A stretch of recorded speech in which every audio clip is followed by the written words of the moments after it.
Ito na, ang first vlog. Magandang hapon po mga What's on your to-do list? A new tropa pips. new siding? Don't do it yourself without us. Olympic Building Center. Mga tropa pips.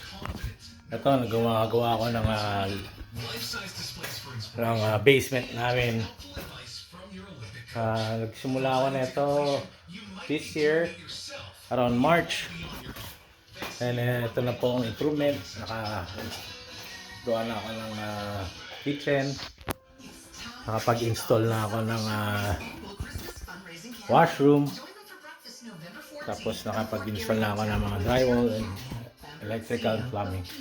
So hindi ko na simulan, pero dito, first vlog, makikita nyo, nasa mudding part na ako, nagtitaping. Tape, tapos after ng tape, mud, liha. Then after that, pagkalihap, pintura.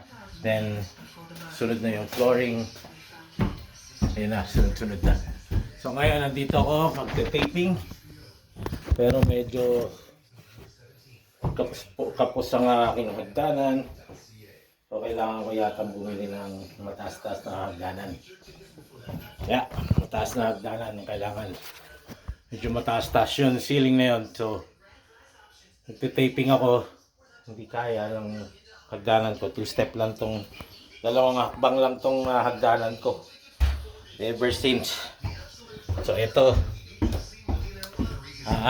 pupunta ako ng Home Depot para bumili ng hagdanan. So ito, patay ko muna to, ang entertainment. So ngayon, ito, dito na tayo, punta tayo ng Home Depot. Hindi pa pala ako nagmi-mix ng ito ang gagamitin kong mud. Ayan, no? 5 dust control. Ayan. Ayan na po. So mga tropa pips, prepare tayo. Punta tayo ng Home Depot. I'll be back.